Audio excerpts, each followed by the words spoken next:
We're fading to black, and we are getting started in 5, 4, 3. Yummy like a gummy bear.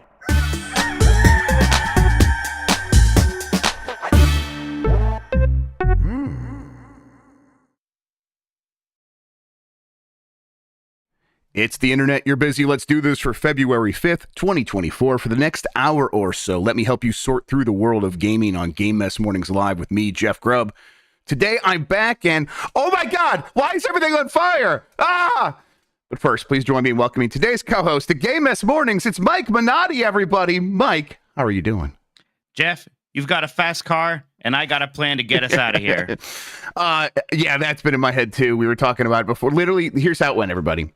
I saw a friend of the site, JP, retweet the song that I've already listened to, the performance from the Grammys last night of Tracy Chapman and Luke Combs playing Fast Car.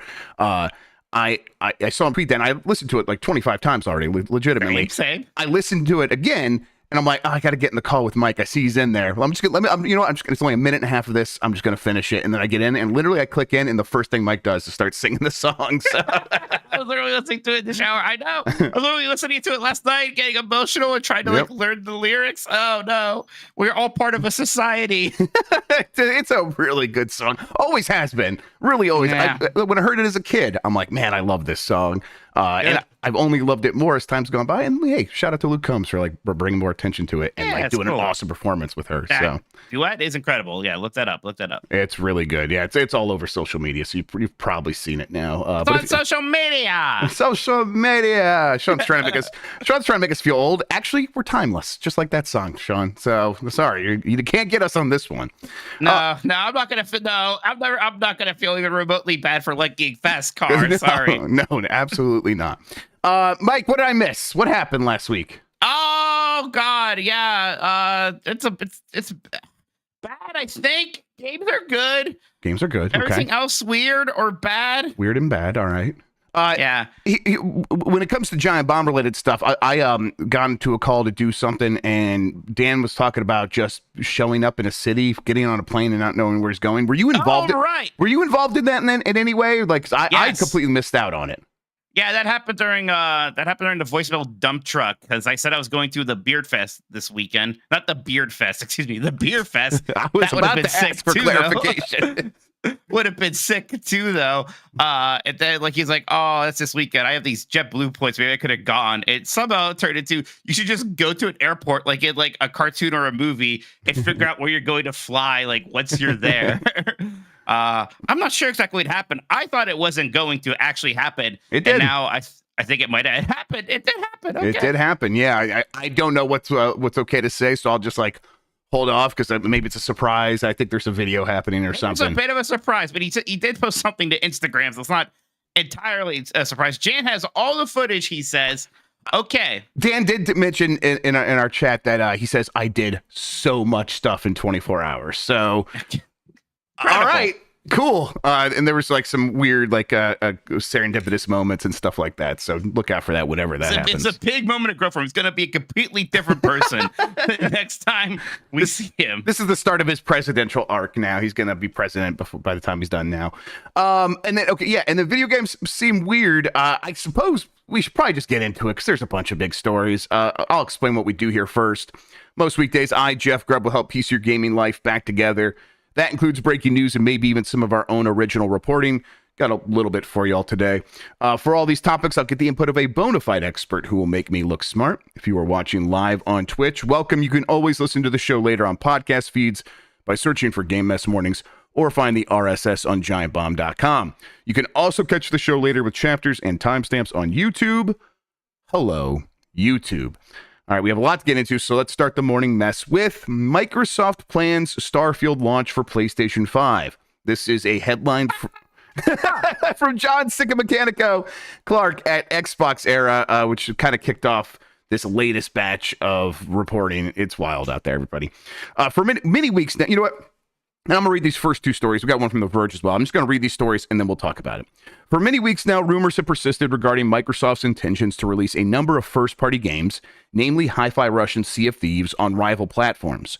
According to our sources, who have asked to remain anonymous because they were not authorized to talk about company plans, that list of games also includes Bethesda Game Studios' Starfield. Starfield, released back in August of 2023 to fairly positive reception, despite the narrative that now exists online. It was the biggest Bethesda game. Little throw cut. Get in there, right, John. You throw your punches. And it was the biggest Bethesda game launch of all time, surpassing 6 million players within a week of release. Now it looks as though Microsoft is planning on bringing Bethesda's newest RPG universe to an entirely new platform, the PlayStation 5. According to sources, we understand that currently Microsoft is planning to launch Starfield on PlayStation 5 post the release of the already announced Shattered Space expansion for Xbox and PC, which is on target to arrive at some point later this year. It's basically like a year of exclusivity on Xbox and then goes to PlayStation 5, a year or more, around a year, basically. As the already existing rumors have suggested, the idea of bringing first-party titles to competing console platforms marks a massive change in strategy for Microsoft, and from what I understand, it's not been without fierce internal debate on this new direction. That's also something that we've begun hearing a little bit more about. The Verge added to this, and I actually got the story by way of Darren Bonthus at GameSpot. Indiana Jones and other Xbox first-party games could be coming to PS5. Xbox and PC platform exclusivity for games from Microsoft's first-party studios could be coming to an end, as a new report indicates that the company is looking to take a multi-platform approach moving forward. According to a report from The Verge, Microsoft is weighing up which titles will remain exclusive and others that will appear on Switch or PS5 in the future. Indiana Jones and the Great Circle is reportedly being considered for a PS5 launch, but only after the game has had a rather short period of exclusivity on Microsoft platforms, possibly launching in December 2024. That'd be on Xbox, and then sometime early next year, I suppose, on PS5. Meanwhile, Xbox Era claims that Starfield could also make the jump to other platforms. All right, let's see kind of where to start on all of this. Yeah, this is definitely a big change because here's in the early part of acquiring ZeniMax, Mike, I remember like looking into this and there was a ton of conversation. Is Starfield going to be exclusive? That was like a conversation for years and years. And eventually I got like to look at some of the math they did when they decided, well, hey, we are going to make these things exclusive to Xbox because that's going to be beneficial to Game Pass. That was the reasoning then. And that meant, no, for real, like real deal exclusive, never coming to PlayStation. At that time, that's what it meant. Something has obviously changed. Mike, if I had to like point at one key thing here, I would say they were probably hoping that Starfield would have done better than it did. They are now looking at like, okay, Starfield can't Despite the narrative that exists online. I'm sorry. Yeah, fair enough. Yeah, it's like this. I think they were expecting more from Starfield, and even if Starfield did do all right, I'm sure it did do all right. I think they're looking at the slate of games internally. Like one of the common things people are saying online right now is Microsoft didn't even give their 2018 acquisitions a chance. Those studios never really got to release the big games that were going to turn everything around. My guess here is they are looking at the games being made and be like, man, it's going to be very hard to put the time and money and effort into these things to turn them into the kinds of game of the year contenders that would actually change things.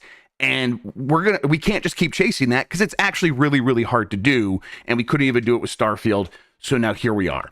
So something's changed, Mike. How are you feeling about all this?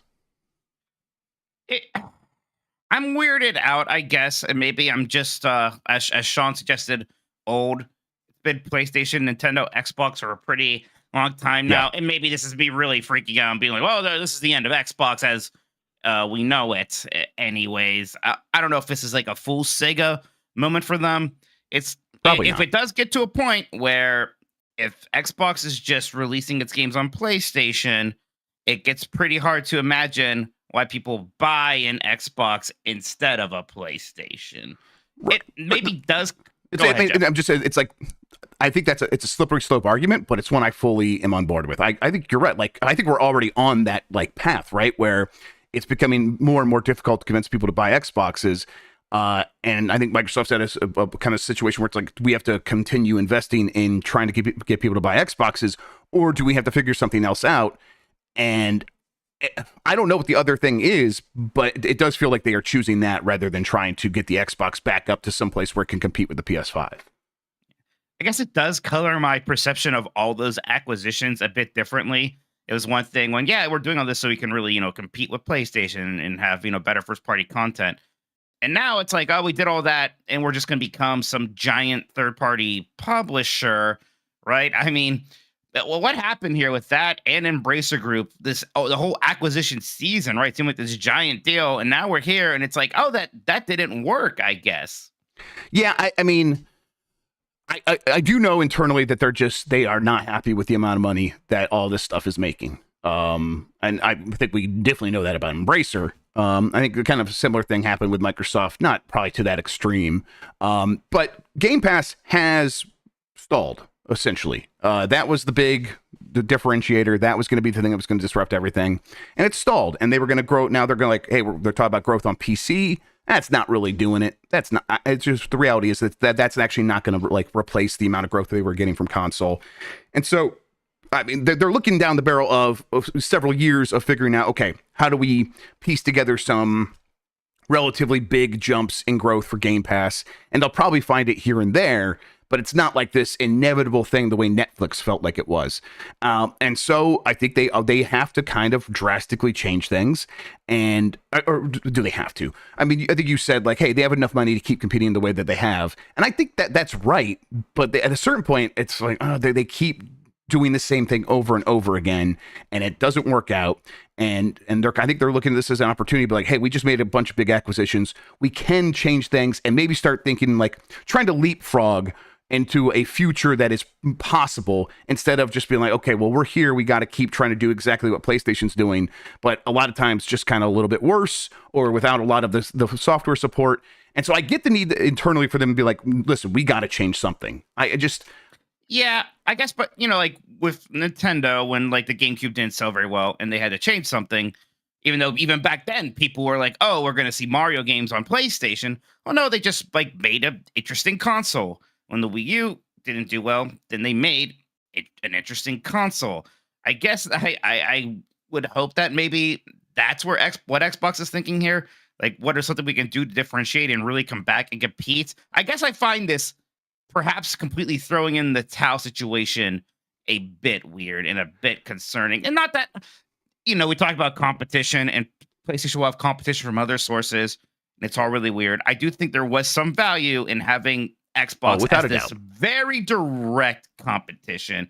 And I am worried what missing that is going to look like. Yeah. And I mean, I don't think it's impossible to argue that. You're right. There's definitely there's no way the PlayStation 5 would have been just $500 at launch had there not been an Xbox right there. They held each other's prices down. We witnessed it. We're like, what's the price going to be? And we it was up to the last minute, and it's because those two companies were playing chicken. It is clear as day that was advantageous for consumers at the end of the day, that these two companies were going head to head. I think that, yeah, I mean, the prices are going to go up for PlayStation stuff. I think it's probably what this is going to mean. It was already happening a little bit. It probably will get a little bit worse. But I think that for thinking of it from the perspective of these companies, trying to out PlayStation when PlayStation is we don't know what we're doing next, and we're spending $300 million on these games. It's to what end are we fighting at a certain point? I think that's the underlying story here is that these two companies were fighting a console war, and now they're looking around, and sure, Sony definitely won it, but I think they're both looking at it and be like, why did we do all this? We're kind of in a situation where we don't know what is next, and we're going to have to figure this out regardless of what happens with our competition. So I think they're both looking at their own risks as the number one priority of figuring that out rather than looking at their competition. And that is causing them to rethink a lot of these things that they just held as true based on habit from a very long time.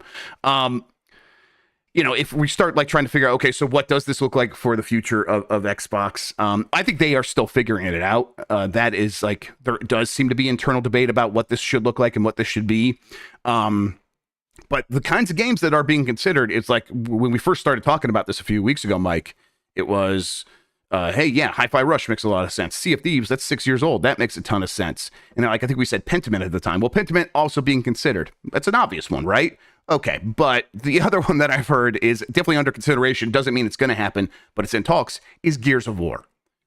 Gears of War is like being considered for this, and that's like it's Halo than Gears of War, right? In terms of like icons of Xbox. In terms of actual legacy Xbox franchises like Forza, sure. Yeah, that would be that would just be signaling that this is the way things are. Right. That's what you do. If you put Gears on PlayStation, I mean, then yeah, you're not holding anything back. You're not holding anything back. You might as well just put Halo on PlayStation 2, and they probably would. They probably will. For me, it does feel like this is happening, though. And yeah, while they're debating exactly what it's going to look like, I do feel like Xbox is not going to go back to just being the Xbox console is not going to just be a PS5, but with an Xbox logo on it, the way the Xbox Series X is in many ways. Yeah, there's some slight differences, but I think they are going to go for some drastic changes. I still think there will be Xbox hardware, whether or not people want to buy that hardware. Well, I think this forces them into a situation where they need to make that hardware compelling on its own. Maybe not. They probably won't be able to do it in the way that the Switch did, where it's just like, man, having the Switch with me all the time, that is such a benefit. I want this thing. But they have to find something. I mean, while you were gone, there's a lot of rumors about PlayStation and some rumors about Xbox kind of both racing to try to make a new portable. And when you say a new portable these days, I don't think Vita 2. I think just a portable version of your hardware that can be docked. I think, you want to make a Switch. Yep. And I think I wonder if there's a race to that. I think there probably is. I think it's like a pretty challenging race because, we've talked about this before in some of our other shows. The hardware is not there yet for that. At least to get to like Xbox Series S power levels. The system would you can't. None of the chips out there are close to that yet. In the next couple of years, things could change very fast. We probably will be. AMD is definitely trying to race to have more efficiency on their chips so they can get to that point. At the same time, I think that NVIDIA is going to keep trying to push into this area. And I think that will like reveal their architecture of like, hey, we're going to start building some of our own CPUs, like that came out of us trying to acquire ARM. And when we didn't do that, we found an alternative path. Maybe that alternative path manifests in them being like, hey, we have a system on a chip that a lot of these companies can use, similar to what we do with Nintendo, but maybe even more powerful and a lot more expensive. That definitely could be possible. For people that are like worried about the slippery slope of, hey, people are going to stop buying Xboxes, and that means Microsoft's going to stop making Xboxes, and that means the ecosystem's going to go away, and all that money I invested into this ecosystem is going to evaporate overnight one day, and they're looking several steps ahead, but I don't blame them. I mean, it does feel like we could potentially be on that path, right? Right, and I guess, it's not like in, the old days, Jeff, where an Xbox could just come out and suddenly be in the race, or a PlayStation. If Xbox goes out, it's not like anything is ever going to be able to come in and suddenly be a PlayStation competitor or be one of those ever again, right? So in some ways, that's what makes, I guess, the Xbox and PlayStation brands a bit precious these days. And hey, maybe that doesn't matter. Maybe it's all just heading towards everything basically being computers now anyways. That is kind of happening. It's happening with things like Steam Deck, right? Yeah. At some point, it's all probably just going to be PC based in some way or another. I don't know how many bespoke consoles are going to exist. I think you started it off right, Mike. We're old. We are used to things working in a certain way for a very long time now. And I think what is really happening here is these companies are looking around and being like, we actually can't compete in the way that we used to. And, once again, goes back to that letter Phil Spencer wrote about, hey, when you had retail and you had shelf space in a store and you had access to that is what kept you separate from all these other indie developers that were just trying to break into the scene in the early digital internet. And so that advantage was huge, and that has gone away. And now it's like there is no advantage at all anymore. Retail completely deprecated. There are 14,000 games coming on Steam every year. These things, and like if 1% of those is good, that's a huge number of games, probably about equivalent to the number of games that were getting released on consoles in the early days of our lives, like when we were like the NES and stuff like that. So the industry has already changed. It's already changed. The big companies reliably releasing games at a regular cadence just feels like there are a few that have figured it out. Capcom, Ubisoft is like struggling to like figure it out. They're like they can continue to like have these fits and starts, and now they're in a bad way again. So it's like these Nintendo and then Nintendo has figured it out, right? But for a company like Microsoft, they're like trying to buy their way into figuring that out. And I still think they probably will get to that point in some way, but they're still going to have to compete with games coming out on Steam and probably very soon in a world where mobile is just going to be as powerful as a console, and it's going to be very difficult for them to stand out. And I think they are looking ahead to that future, and they're trying to plan for that. I just don't know how once you get past the hardware, how does an Xbox ecosystem matter? I think it's very hard to make that case. I don't know how they do it. Right. And I mean, I guess Game Pass is something. Do you think PlayStation will ever allow Game Pass on their service? Do you think they'll lighten up to that if there's a world where there is no like Xbox box? Or do you think they're still like, well, why would we do that? We want to sell people PS Now subscriptions. I think they would do it, but it would have to be like the more limited version that only has stuff that's owned via Xbox. So Sure. Similar to like Uplay or Ubisoft Play or whatever they call it these days. I can't remember anymore. I think that's possible, but again, it's just like, yeah, PlayStation is very successful. It sells very well.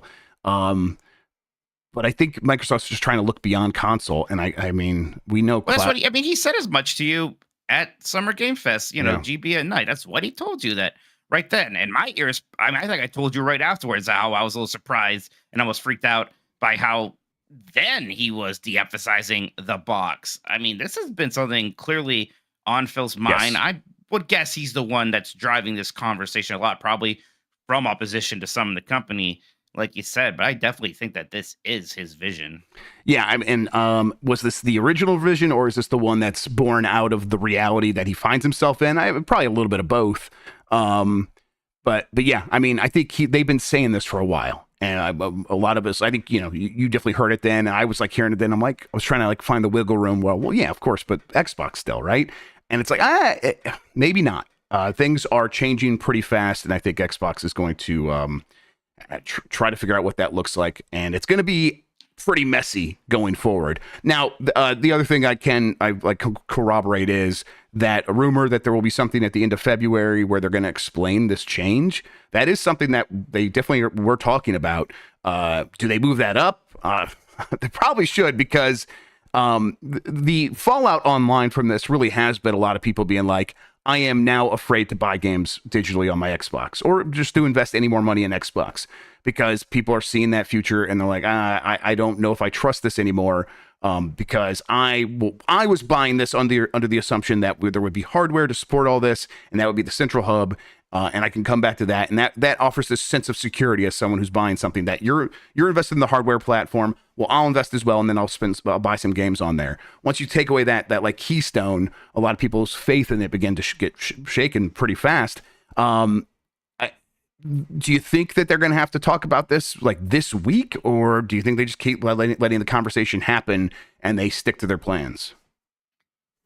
I think sooner might be better, but I feel like there's just maybe still a debate happening. I don't think the plans are settled. And now you don't want to be in a situation where you're racing to figure out the plans just so you can explain it to people, because then that can get messy. But I mean, God, things are going to move fast, right? I mean, we all think a PlayStation 5 Pro is coming, and we don't think a mid-gen refresh from Xbox is happening, right?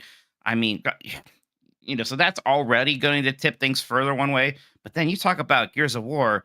I mean, if that's true, then Gears of War will look better on PlayStation's than it will on the Xbox, right? Like, this is going to move very fast if this starts happening like this. Yeah.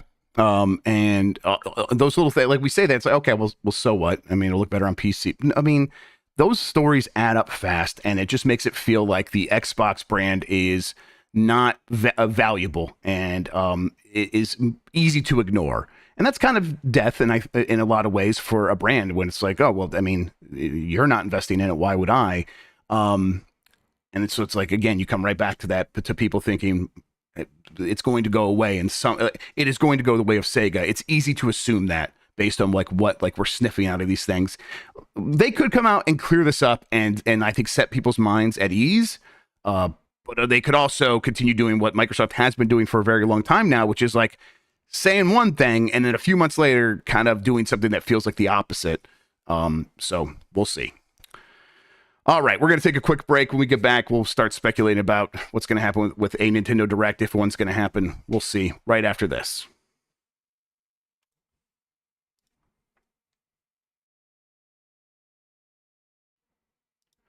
All right, getting right back into it. Mike, Nintendo Switch's online service spotlights Donkey Kong with a new hub. Nintendo seems to be slowly putting the spotlight back on Donkey Kong with a series of announcements in recent times. He will also star in the upcoming release of Mario vs. Donkey Kong, due out on Switch later this month. With this in mind, Nintendo has now launched a special section in the Nintendo Switch Online Hub, highlighting Donkey Kong's retro series. You've got the arcade and NES classics, followed by Rare's Donkey Kong Country trilogy for the Super Nintendo. DK Vine, a Donkey Kong fan site, pointed this out.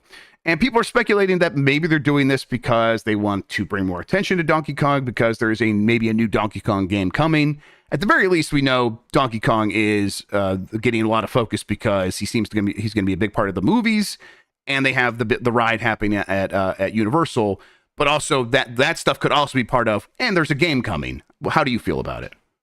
I mean, I don't know if this is necessarily about that. I think this could just be about Mario and Donkey Kong, Yes, and Mario versus Donkey Kong. That's what I mentioned. But also, of course, a Donkey Kong game is coming. That is a big name. It is a big franchise. It's kind of the one that was missing in terms of a completely new outing on the Switch, at least so far. They can still squeeze one in there. And some of that was just kind of a victim of circumstance because Retro was making those games, and they obviously got tied up into Metroid Prime 4, which is a very big project. But, whether it is that rumor about Donkey Kong being a part of the next 3D Mario game or somebody else making a Donkey Kong Country, there's going to be a new Donkey Kong game within the next couple years, I imagine. Yeah, I think that's probably right. Do you think that this is something that could show up at a Direct, maybe in the next couple of days or next week by the latest? Well, at this point, I imagine whatever that Donkey Kong something is a Switch 2 game. And I'm still just not sure how much they're talking about that yet at the Direct. I know before you told me you didn't think they would talk about the Switch 2 at all in the kind of first Direct just a guess. of the year. Yeah. Just a guess. And I'm trying to suss that out now myself. And it is this question of, well, what do you talk about then?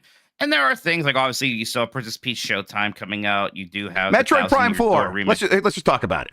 All right. So if Metroid Prime 4 isn't at this Direct, Mike, and isn't like, oh, Metroid Prime 4 is coming out soon for the Switch, you've won the bet. Like, it's definitely going to be. I agree. Yes. Yeah, I think you got it's your now one or never. shot here. It's now or never. It's now or never in terms of that being a Switch 1 game primarily. Right. Yes. And so I'm like, when I say stuff like, I don't think the Switch 2 will like get, listen, it might get mentioned. It could get mentioned, but I don't think it probably won't get mentioned in my opinion, because I'm working backwards from, I still think Metroid Prime 4 is a Switch 1 game, and it stars at this Direct, and that sets them up until they get, past that, and then they really go all in on Switch 2.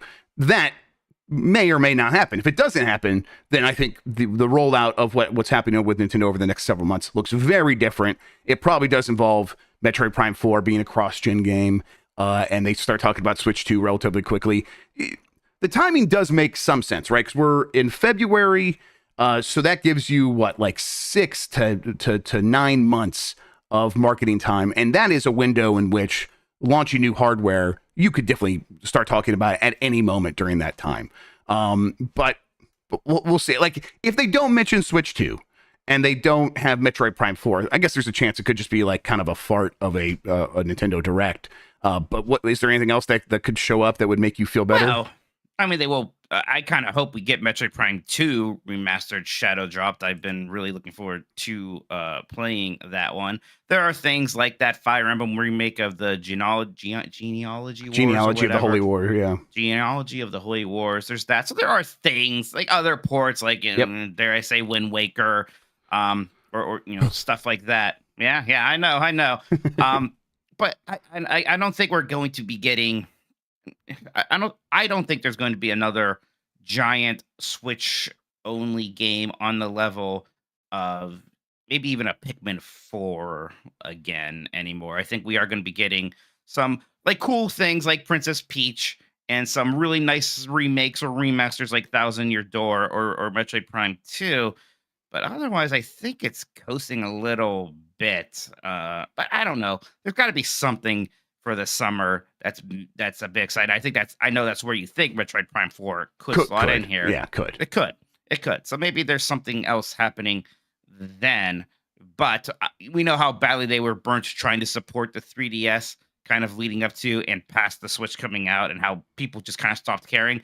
And obviously, I don't think people are there with the Switch. No. When people talk about the Switch right now, they are talking about what's next. What is Switch 2? That is the conversation. This entire direct is going to be shaped around that conversation, right? Yep. And when there is the Switch 2, which is a possibility, that's going to be what people are talking about. Is this anxiety of still not really knowing what that is, what that looks like? Am I going to be able to play my old games? Is it going to have an OLED and all? What's the price? All this other stuff. I do think at some point, just officially acknowledging it is going to help them. Yeah, and I think I do think the direct probably is going to happen this week. Well, hopefully, we find out by tomorrow whether or not that's true. But they have their earnings happening.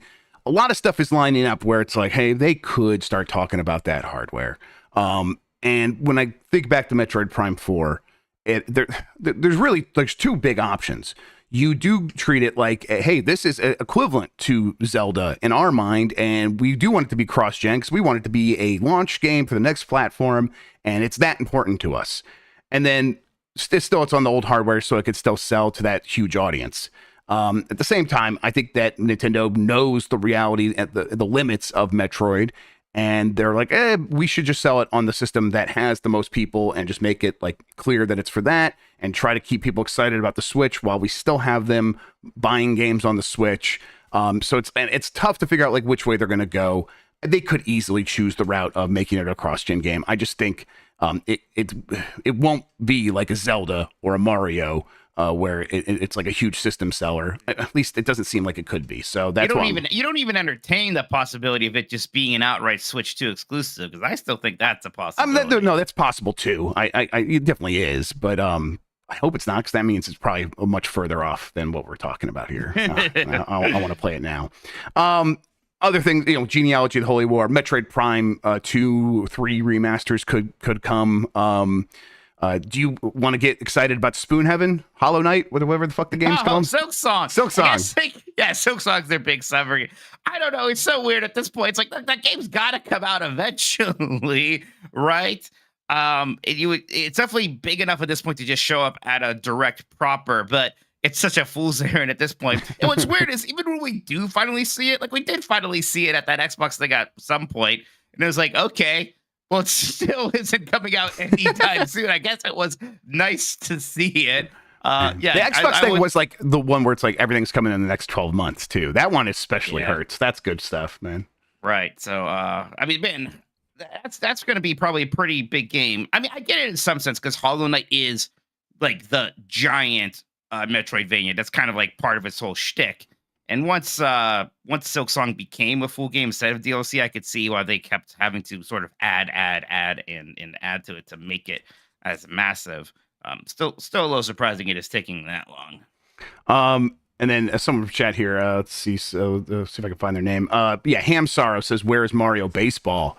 That could easily be a big summer game. Well, big. That could be a summer game for Nintendo pretty easily. Yeah, although I mean, usually you want to line those things up with like April baseball season, which I guess could still happen. Maybe it just comes down in the summer, anyways. It's I like Mario that. baseball. I don't think It's Mario baseball. Just shit it out whenever somebody's playing baseball somewhere. Donkey Kong exactly. will hit a ball with his arm again. It'll be great. It'll be fantastic. Hey, again, if a direct happens, we'll talk over it. And if it doesn't, that'd be really weird, actually. So let's move on here. Suicide Squad tops the UK physical charts this week. This is from Chris Scullion at VGC. And we have the two dogs inside of all of us of stories for Suicide Squad here in a second. Suicide Squad Kill the Justice League is the #1 best-selling physical game in this week's UK chart. It's according to GamesIndustry.biz's Chris Dring. The game took the #1 spot this week ahead of Persona 3 Reload. Dring also points out that Suicide Squad sold fewer physical games at launch in the UK than Tekken 8 did, but sold more than The Last of Us 2 Remastered. It should, of course, be noted that The Last of Us 2 Remastered offered a $10 upgrade for owners of the PS4 version, which would make a clear impact on sales. I think, yeah, okay. According to Drink Stats, Suicide Squad's physical UK launch is about half of what the Guardians of the Galaxy game sold in a first week in the country. Oh, Yeah. oh, that's That's not it, good, right? then. That's the whole story right there. We know that game was pretty disappointing in terms of sales. I mean, it probably got to I'm disappointing. It sold millions of copies, probably like 2-3 million. Honestly, I don't know. But half. Metroid Dread numbers. Oh no. Yeah, right. That's not an option for Suicide Squad. 7 years of development or whatever the hell it was. A very long time since Rocksteady's last game. Yeah, the other story is that Suicide Squad sees less than half the day one Steam players of Avengers. That's from Jordan Midler at VGC. Suicide Squad Kill the Justice League has seen less than half of the day one Steam players as Marvel's Avengers. Yeah, it had 13,459, and Avengers at launch had 29,916. And that's concurrent players. I mean, Dead on Arrival maybe feels a bit harsh, but people don't love this game. Some people like it. The writing seems to be some people's favorite. I saw some jokes that actually I thought were very funny. But that's not enough to get me excited to play the game. And the people who are playing the game that I would expect to be the most gentle on it, like Greg Miller, he gave it a 2 out of 5. So any chance you're going to go play Suicide Squad here, Mike? Oh yeah, I definitely want to jump in and at least see it for myself, I suppose. I mean, I don't know, Jeff. It seems to kind of just be shaking out like I think we thought it would shake out. Yeah. Almost from the moment this game was announced, we're just sort of like, I don't know if that's a good fit. Yep. And it seems like it wasn't a good fit. And it was very clear over the last year and a half or so when it's like live service games were kind of entering this shaky period. And then the last several months where a bunch of live service games shut down and big ones, small ones, all different sizes. They just were going away. And you're like, oh man, this is going to be a rough time for Suicide Squad to enter the world when we kind of already know what the reality is for live service games. You know how some games have something for everyone? It's like Suicide Squad has something for everyone to probably hate. Everyone's going to find something. For some people, it will be just kind of that tone. Right? For some people, it'll be all the live servicey elements of it. For some people, it's going to be like, you're back to Batman. And, there's just a law in here that somebody is going to find repulsive in some way or off-putting, I suppose. It's a shame because it's even with the reviews, right? Everybody kind of has the one thing that they do like. They always point out, well, I do like this, and then other things not so much. Oh, hey, where'd my camera go? Did my camera? Oh no, that was you. I killed you. Okay, let's see here. The people are like, hey, the Suicide Squad's just boring and it's dull to play. And it's like, yeah, I don't even know if I want to play it, but I might play it mostly on my own time. I guess maybe we'll try to do something on the site with it. But again, as a co-op thing, because it is so cutscene heavy, I'm like, that is right. And Helldivers is out this week, and I'm like, well, we'll do that for UPF. That'll be a good time because that's got. I can see how I know we should play on the site and we should, but I can just see it's gonna be like we're gonna get bored and talk about cutscenes and people are gonna get mad at us. Right. We'll find some way to do something with Suicide Squad probably. But for when we have like a slot like, oh, hey, UPF, let's get 4 of us together to play a game. Suicide Squad, no, we're going with Helldivers. I want to play Helldivers instead. So it does feel like Suicide Squad's already come and gone. I think you're going to be in a situation where huge games, Final Fantasy VII Rebirth is out in a little bit, and I don't think a lot of people are going to look back and even be like, oh, I should go back to Suicide Squad. Or if I was playing it and having an okay time, I think a lot of people are going to be like, I put it down, I'm not going to go back to it. The game feels like a huge like tragedy for Rocksteady. This feels like a lot of wasted time, a lot of wasted money. And now, what the hell does that studio go and do next? The leadership left like about a year ago. I think maybe it was a little bit longer than that. I think they probably, at the time we were all saying, like, this is not some special insight. Man, they probably know something that we don't. And by looking at it, most of us did know, like, what this game was going to be. So it's like, God, how do you screw this up this bad? And I think it's just it really is just chasing after live service stuff and not knowing how to do that and making these weird decisions like, people want to play as the Suicide Squad instead of as Batman. I mean, I guess they had Gotham Knights and stuff, but you couldn't place Batman in that either. What the fuck? How do they do this, Mike? How do they fuck this up so bad? Well, honestly, it's like okay, so you can't play as Batman. So who should we play as of all these characters, like Wonder Woman and Superman and Flash? It's like first one's like Nightwing. Then they're like, I get Boomerang. There's a lot of DC fans who love these characters, but guys, come on. I don't want to say DC fans don't matter, but I mean, I don't say they're not real people and don't deserve rights. You know, like it's like when a bunch of people yelled at me when you're playing that Batman game because some person who was like the fifth Batman protege ninja lady show up. I was like, who's that? Yeah. Like the comments like, obviously that's like Cassandra McBatbat. And they're like, obviously these aren't real Batman fans. I'm like, you got me. Yes, you're right. And Suicide Squad does just feel like one that was such a risky choice at the time because that movie made a lot of money on like wishes and farts and then the second on a good trailer. On a good trailer, right. And then because a bunch of people like dressing up as Harley Quinn for Halloween that year. Exactly. And then it's like it's a terrible movie, and that poisoned the second movie that did nothing, even though it's actually very good.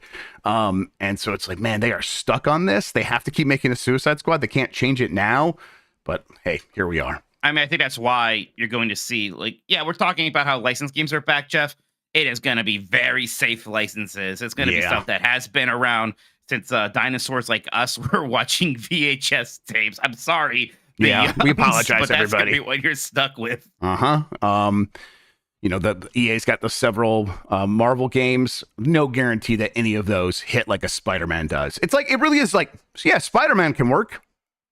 That's it. That's the end of the list. I don't know what else can work. Like Superman, like that's a challenging thing on its own. But I don't think like people are just not going to get out of bed because there's a Superman game. Like it has to be a great game. It has to be. It was Batman and it was Spider-Man, and that's the list. And I think everything after that is going to be kind of a big risk. Some of that is legacy because there hasn't been a good Superman game, right? Yeah. Really, there's like the Death of Superman, the weird beat 'em up that Blizzard made that was okay. Yeah, weird. And like a bunch of really bad stuff. All right, let's keep moving here. Star Wars Jedi Survivor won a Grammy, beating out Stray Gods. This is from Darren Bonthus at GameSpot. Star Wars Jedi Survivor has picked up a big win as the game's soundtrack was honored with a Grammy during this year's Music Industry Awards event. Recognized for Best Score Soundtrack for Video Games and Other Interactive Media, the award went to composers Stephen Barton and Gordy Habe. Mike, you want to yell about this? I'm sure this is not your choice for best music from a game last year. I guess a little confusing because, I mean, we did a whole thing talking about video game music from that year on this site. I don't know if we talked about Star Wars Jedi Survivor. I guess I shouldn't be shocked that the people from the Grammys weren't heavily considering the Octopath Traveler 2 soundtrack. Yeah. But I don't know. It's like, here's from a bunch of people who probably didn't play very many video games thought was the best video game soundtrack of the year. Okay. If I could eliminate any one award show, it probably would be the Grammys. Like the music. I thought that too until we got the fast card. Okay, listen, and actually the show itself was pretty entertaining. I suppose just like music awards are so weird because it's such a subjective thing. Like in video games, it's like there's this on the screen craft that goes along with the artistry and all that stuff. Music's just like, you like it or you don't. I don't know what else to say. I mean, obviously there's craft in it, but there's well-crafted songs that people are like, oh, I don't like this at all. It just doesn't vibe with me. And then, so I'm going to give an award to something else. It's just weird. All right. Japanese celebrities have reportedly been told not to mention Palworld to avoid Pokemon backlash. This is from Jordan Midler at VGC. It's like mentioning the mafia. Japanese entertainment professionals have been reportedly told to refrain from mentioning Palworld in public or on social media to avoid potential backlash from the Pokemon company. Tokyo Sports reports that, according to a talent agency source, talent have been advised not to mention the game in case there are issues. We have told our talent not to mention Palworld on social media or in public, the source said. This was done out of consideration for the Pokemon side as an agency. This decision was made in consideration of future potential collaborations. And that's power right there. That is. The Pokemon company didn't even have to say anything. And they're just like, the fear struck into these. And it's literally like mafia power, right? Yep, it really is, yeah. We're going to change the way we talk about things because we're worried about upsetting you. Talking about normal things just going on. And I think it also speaks to just how popular and powerful Palworld has become, because they probably didn't need to say this about Robopon or Metabots. No, I don't think. No, probably was just fine.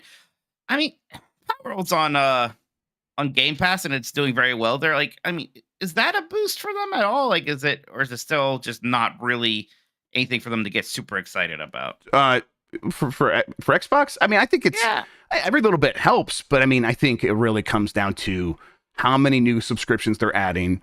I think they were expecting a significant boost due to Starfield, and I don't think Starfield led to that significant boost in the way that they thought it would. And now everything else is kind of like, well, okay, even Palworld's working better than we expected. There's no way Palworld is driving the kind of thing that they expected Starfield to do for them.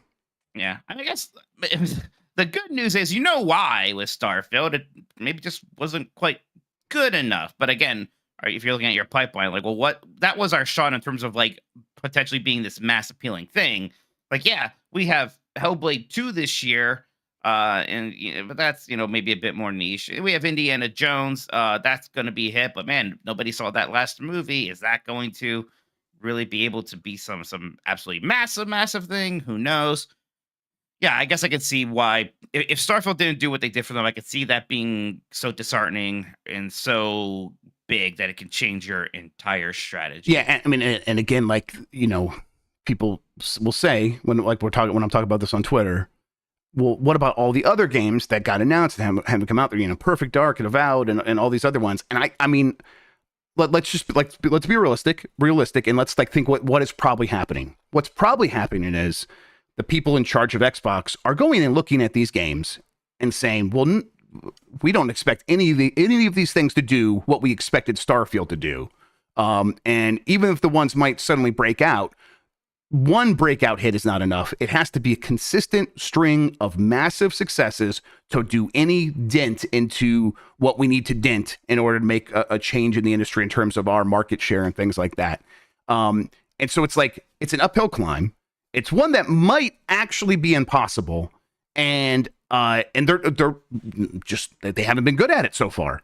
And so to expect like, oh, it's suddenly going to change because all these other unknown games, why not put yourself in a situation where just releasing pretty good games is a huge win on its own? Now, what does that look like? Again, who knows? But just the idea that there are like, oh, all these games waiting in the wings to change Microsoft's fortune. I think the reality is, no, that's not happening. And I think that should be disheartening to a certain extent, but I think it's also reckoning with reality. All right. Finally, Nintendo expects to announce 13% rise in third quarter net profit tomorrow. That's according to industry analysts that are looking at what Nintendo might report. Their earnings will be announced this week. This is from My Nintendo News. Nintendo is set to announce its third quarter results tomorrow, and there's a number of things to look for. Market Watch says that they expect Nintendo to announce a hefty 13% rise in net profit to 130.37 billion yen. Nintendo previously made around 115.78 billion net. basically the industry is expecting a big boost for Nintendo in terms of profitability across the board. And that's a pretty good sign, especially for a time when like you would expect profits to be dripping off because they're investing so much in the next gen hardware.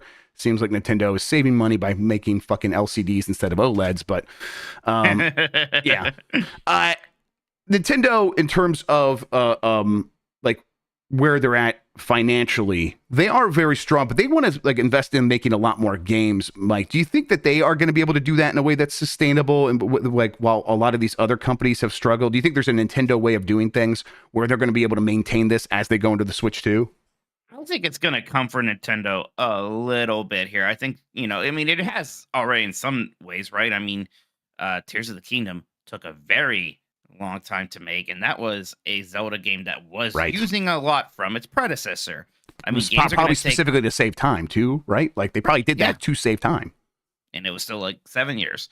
I think that that's just the reality of making games, especially certain kind of games. And for a while, like, oh, okay, we're making like a Pikmin 4, so that's okay. It won't take quite as long. We could still make that somehow be this $1 million seller, and they have an advantage there that they can present games of that kind of investment as big deals in a way that Microsoft struggles to with something like a Hi-Fi Rush, right? But no, games are going to get longer to make, and eventually it is going to feel like, oh, we don't get as many big Nintendo games as we used to. Now, I think they're aware of that, and that's why we do get things, and they have the benefit of being able to do things like remasters and remakes, or like what people were saying not too long ago, maybe partnering with more indie studios or just other third-party publishers and giving them kind of the keys to the kingdom, letting them play with your characters, just so that you are constantly releasing these franchises. I mean, that's so much of it is that Nintendo has invested in all these franchises, and kind of diagnosing what happened with Xbox. I think they really lost a trick where, we talk about actual Xbox franchises. They're still going on that people care about. It's like Halo, which has taken a big beating lately. It's Gears, which has been gone for a while, and Forza, which is Forza. Like that's nice. But like Nintendo was able to do things like keep making Fire Emblems when it wasn't the biggest deal in the world, until suddenly it is a big deal. Like it was installment 11 or something like that. Yeah. Whereas Microsoft will make 2 Crimson Skies, and like both of them are good and do okay, and they're like, well, we're not doing that ever again anymore because it wasn't some giant hit right away. Or even, we joke about Blinks the Time Sweeper, but like, why not like make a new Blinks the Time Sweeper every 5-6 years, and eventually, just kind of by proxy, it becomes beloved, and then it can blow up at any point.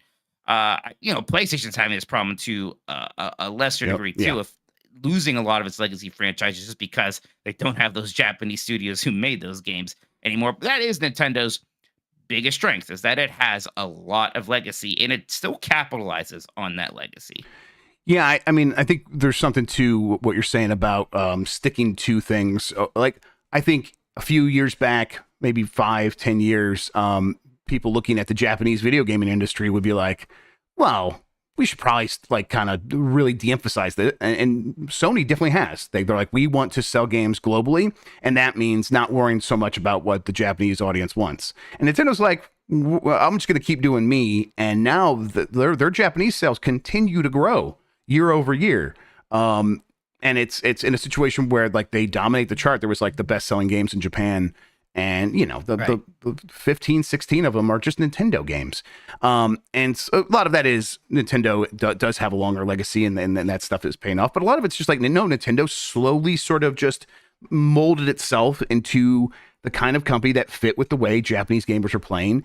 And then they, at the same time, they just kept making the games that they've always made. And it's like, oh, those two things wrapped back around. And now the Japanese audiences are showing up in droves for like Splatoon and for Pikmin 4, a game that sold 1 million copies physically in Japan alone, or something like that. Maybe it's like physical and digital, but 1 million copies for Pikmin 4 alone in Japan. That's something that we just don't see many of these other companies even attempting, let alone succeeding at. Right. So yeah. Right. I mean, like an Xbox like does like find itself in possession of Banjo-Kazooie, and they make kind of like one weird game with it. It's like, oh well. Yeah. And then never ever again. And I think that's that fear during that portion of like the Xbox era was definitely real. And I remember Phil Spencer talking a bunch of times about like getting into Destiny and like looking at telemetry data and saying people are watching a lot of TV and they're playing one game a lot, or playing one or two games a whole bunch. So why are we making all these games that these people aren't playing? So you can't. I don't think you can think that way. And their answer to that was Game Pass. They did to their point, to their credit, they came up with their own solution to that problem that they created in their heads.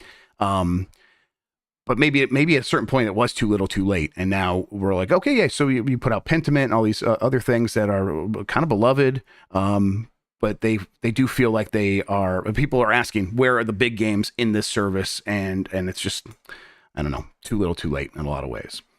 All right, let's start wrapping things up. I got the poll question from. Wow, man, more than a week ago. Remember when I said the Xbox Series X was a really bad name and it might have like an impact of some kind? Do you think I was right there? Do you think that name is bad and that didn't help? I think Tell me I'm right. Yes, I was going to say, I think that you have to look at all the factors, and I don't think that is not a factor. It definitely is something that contributed in some ways. I don't think it's the only thing, and definitely not the... no, definitely not. But I think, yeah, a better name would have helped. Going back to Xbox One and, the whole... Everything with Halo. First, it wasn't a launch cycle it was supposed to. Then it came out and it didn't do what it needed to do. A lot of things just didn't do what they needed to do. All right. Poll question from last week. What update cycle do you want to see for handheld PCs? 7% say they want a major annual update like phones. 25% say they don't care about handheld PCs. And 68% say they want an update about every 3 years or so, which seems to be what Steam Deck is going to do. Man, I've been playing that Persona 3 Reload on my ROG Ally, and it's been kind of amazing. I've been having such a good time with that. Because I have not been using the handheld PCs too much. I've had so much stuff to play on my Switch that I had just been doing that. And here it was finally like, okay, well, Persona is such a big, kind of grindy, but in a nice way, RPG. I'm not going to sit on my computer and do that. I want to do that in Cozy Betty by time. And God, it works really well on that machine. It's fantastic. Yeah, I was testing out the Aya Neo slide for a while, and I like that thing, but I went back to the Steam Deck OLED, and boy, that thing's very good. And I honestly, using the slide and finding it a bit uncomfortable made me really appreciate how comfortable the ROG is. The battery life on that thing is just kind of rough. It is, and it's like, it's a good thing I'm literally just right by its charger in the bed there, or I am playing in a way where I am probably just going to play an hour to 90 minutes a night. But yes, it's not the battery life. And when you have that thing plugged in, you actually get the better performance anyhow, because as long as you use the charger that comes with it, it like boosts even higher than turbo. So that's pretty cool. I don't know where. I wonder where that charger is. I think that's a thing. I didn't get like 30 watts instead of 25 watts. There's probably a way to customize it so that you could do that with any charger, but it definitely just automatically does it with the charger that came in the box. All right. I have a new poll question. We'll get that up in a second. But while we get that set up, Mike, why don't you tell people where they can find you, what you have going on, all that good stuff. Yeah. Do check out Games Beats, where I am managing editor. 90s Disney had a new episode go up at the start of the month about cows. So we're talking about some Mickey Mouse video games on 90s Disney. So take a listen if you haven't. It was a lot of fun for me. Good stuff. How about you, Jeff? What do you have going on? Did you have a nice week off? Yeah, it was nice. It was I mean, it was fun to like pop back in on stuff and help out. It was a lot of fun doing Dandoko Dare. People should go watch that. Had a really good time. Obviously, Blight Club was tremendous. Continues to be a really great season. Looking forward to doing more of that this week. So yeah, Giant Bomb will have a whole bunch of stuff this week. We're going to go in the meeting and figure that out. But like I said, we'll probably play Helldivers on Friday. That could change, could shift around, but probably Helldivers on Friday. Blight Club on Wednesday. We'll get a few other things in there. I'll probably finish off Tale of the Sun. I want to do that. So maybe we could do that today even. Right. But it depends on whether or not I got to take the kid to speech or not. Yeah, you've been killing a lot of mammoths. You can't be too far off. Right, exactly. I think we're on our way to getting there. How come every time I talk to you on Twitter, I get all these replies about like something to do with foreign governments and something? I don't know. There's a lot of that. I have no idea. It's like You don't There's get like a lot of Russian bots, or I think it's German actually. I Ooh, don't fun. know. Why are the German bots all up in your mentions? I have no idea. I did not notice this. I might have them filtered out because of my Anytime I settings. talk to you on Twitter, I get a bunch of one of That's them literally fantastic. has a Bored Apes profile. A lot of them do actually. Weird. No, I seriously have not seen this. I see the porn bots I replying see, to everything. I see the you know what's in bio all the All right. time. But yeah, I don't know. No, maybe I'm just very popular with people trying to manipulate governments. Makes sense if you think about I it. like that. All right. A new poll question. Are you concerned about the future of your Xbox purchases? Yes or no? We'll get that up there and we'll discuss that on Game Mess Mornings on Wednesday, which will be the next episode. Tomorrow is the Giant Bombcast. Be sure to tune in for that. I can't wait to get back on that show and get everything going again this week. All right. Mikey, thank you so much for hanging out with me today and talking about video games. I really appreciate it.